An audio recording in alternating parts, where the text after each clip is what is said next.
We started painting our bedroom. This is the accent wall. I used Sherwin-Williams Emerald paint. I like to use really good quality paint because it just makes it way easier. I actually only had to do one coat for the most part. I make sure I get the roller super wet. I don't like to roll it when it's all dry and you have to push really hard. I just kind of let the roller do all the work. And you can see right here I'm cutting in against the baseboard.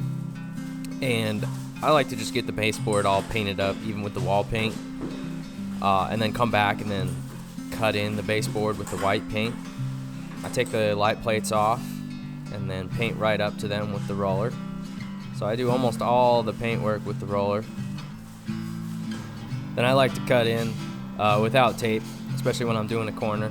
I feel like I have more control. Sometimes the paint will bleed through the tape and leave spots. And with cutting in, I see a lot of people try and like delicately hold the brush and then make a perfect cut-in line. That never works. I like to push in the brush really hard, and then the brush will just do the work for you if you just push it in and let the bristles go sideways a little bit, and then you can see exactly where the line will be. And it turned out great. And then I use Big Stretch caulking. I like it better than the Alex brand. It's a little more expensive. I feel like it just lasts a lot longer. The Alex brand tends to crack over time. I've seen it crack after a year or even after a month or so. This Big Stretch stuff just really lasts. So the corners, I don't put too much caulking in there. I just let the nice tight joint do the work, and just put enough in there to, seal the crack a little bit. And then right here, I'm sealing up that spot that needed a lot of caulking because the ceiling wasn't level. So I'll fill it up with quite a bit and then come back and smooth it, and then maybe put a second coat on it and then smooth it down again with my finger. And it turns out great, once you paint it out, even with that gap there. And then to fill the nail holes, I use fast dry spackling. I don't use a spackle spatula or anything. I just stick some on a scrap piece of wood. I use my finger. That way I don't have to sand it down after. I fill the nail hole, just push the spackling in there, and then I kind of sand it out with my finger. After the crown molding was all caulked and filled in, I started rolling the ceiling.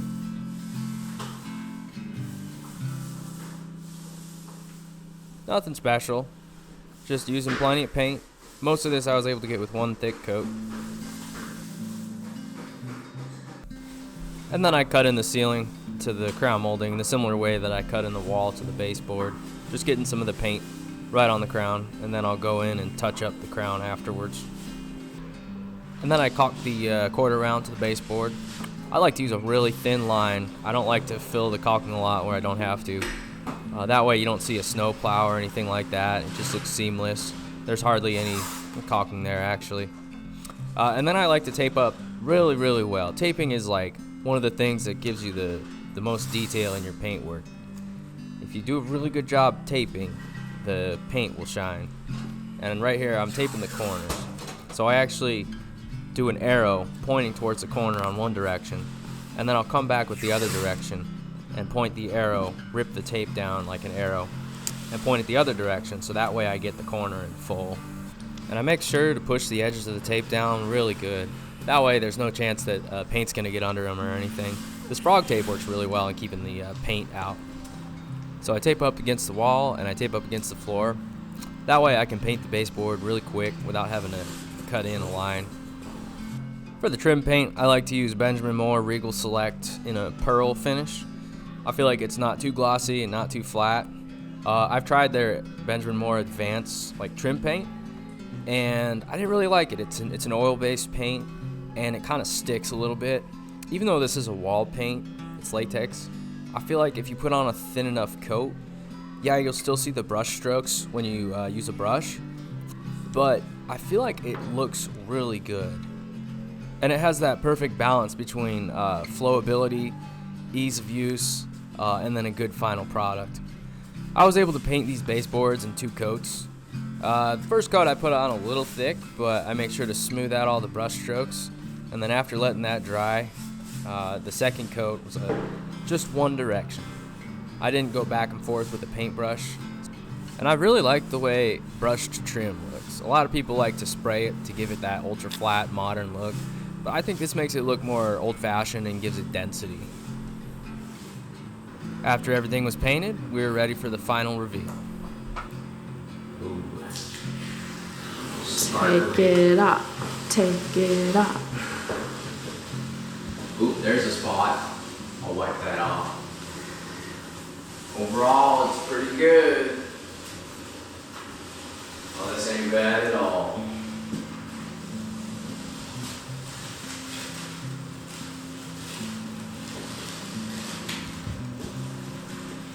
Don't want to get the tape on the walls now. What is it there? It's good enough. That's looking great. Look at that. That's looking fantastic. Look at that fresh line. Wait. Look at that. Clean line. Beautiful crown. I am happy. This is all worth it right now.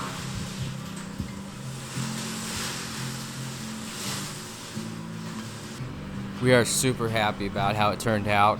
And here's a final walkthrough once we have a bed in there. My wife made the bed all beautifully, and she put a beautiful rug in there. She hung up some curtains. She hung up some pictures.